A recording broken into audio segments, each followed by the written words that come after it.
Saat mengidap kanker payudara, saya takut banget anak-anak saya akan kehilangan waktu bersama saya. Anak-anak saya masih kecil, mereka masih butuh banyak kehadiran saya. Untuk itu, saya bertekad supaya bisa fit dan penyakit ini tidak kambuh kembali. Hari ini, saya akan berangkat menuju mitra keluarga, dan ini cerita saya.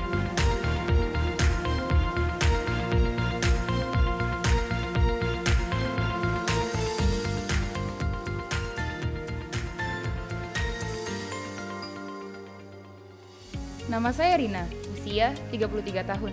Saya adalah seorang ibu rumah tangga.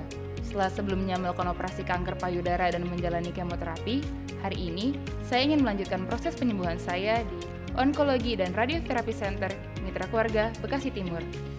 Sambil membawa form konsultasi yang diberikan dokter sebelumnya, hasil pemeriksaan awal, dan hasil IHK, saya datang untuk melanjutkan pendaftaran radioterapi. Di pintu masuk, saya diarahkan security dan petugas napak atau navigasi pasien kanker menuju meja informasi.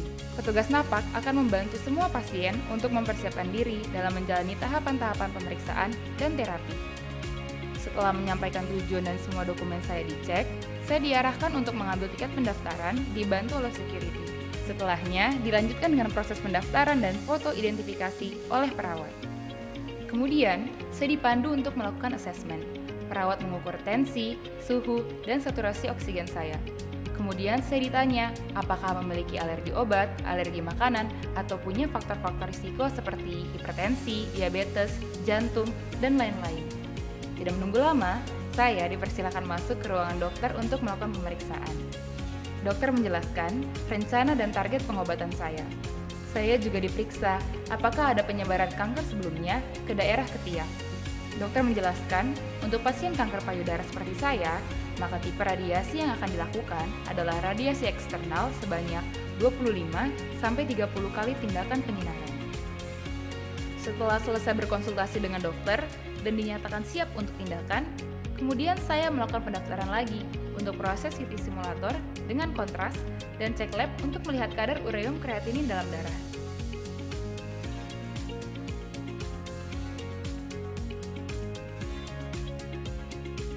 Selain itu, saya juga melakukan skin test untuk melihat adakah reaksi alergi pada kulit. Setelah hasil pengambilan darah dan cek lab dinyatakan bagus, kemudian dilakukan infus untuk memasukkan zat kontras agar saat disinar, bagian yang dituju terlihat jelas. Setelah selesai, saya diarahkan menuju ruang CT simulator.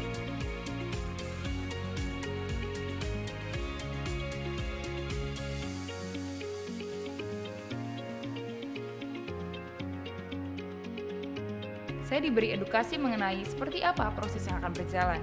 Setelah saya berada pada posisi nyaman, saya juga diberitahu untuk rileks selama proses berjalan. Setelah dipersilakan berbaring di mesin CT simulator, petugas menempelkan fiducial marker untuk menandai area yang akan diradiasi. Kemudian, proses radiasi pada CT simulator berjalan.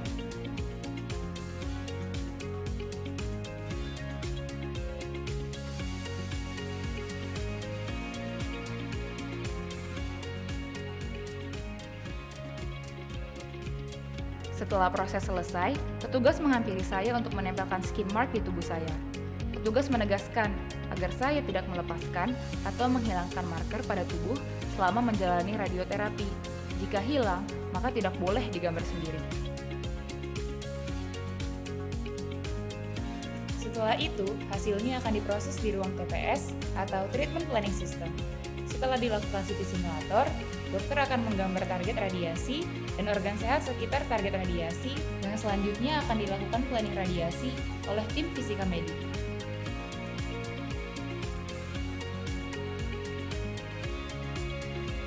Saya diberitahu bahwa saya dijadwalkan untuk melakukan proses penyinaran pada hari kelima setelah melakukan CT simulator. Pada hari penyinaran, saya datang disambut oleh security, kemudian mendaftar kembali.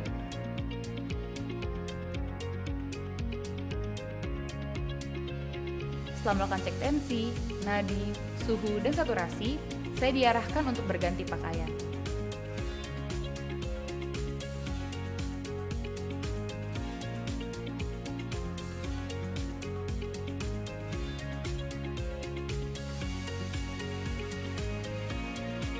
Setelah itu, saya masuk ke ruang radioterapi dan berbaring di mesin linak. Saya diposisikan dalam posisi terlentang dan tangan ke atas. Saya juga diminta untuk rileks, tenang, dan jangan tegang. Setelah saya dalam posisi nyaman, petugas memasangkan masker serta menggeser meja tempat saya berbaring sesuai dengan titik gambar saat CT simulator dilakukan. Setelah dinilai pas, petugas pamit dan menyatakan bahwa proses penyinaran akan dimulai. Petugas keluar ruangan, kemudian dari pengeras suara, saya diminta untuk rileks kembali. Jika mengantuk, saya diperbolehkan untuk tidur. Proses penyinaran pun berjalan. Setelah selesai, petugas masuk kemudian menggambar kembali titik verifikasi di masker dan tubuh saya. Setelah semua perlengkapan dibuka, saya diarahkan kembali untuk memeriksa kondisi vital.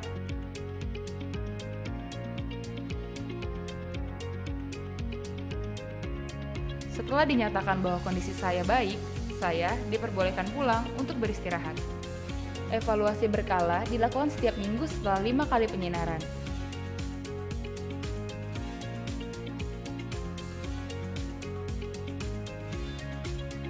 Dokter melakukan evaluasi terhadap respon dari radiasi. Apakah sel yang disinari mengalami perubahan? Hingga apakah perlu terapi khusus untuk efek samping yang muncul?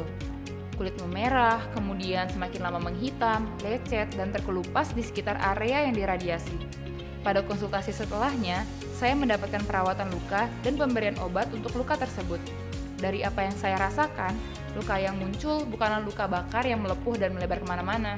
Efek samping pun akan hilang setelah 3-6 bulan. Kemudian, radiasi tidak berefek juga terhadap orang di rumah. Itu cuma mitos.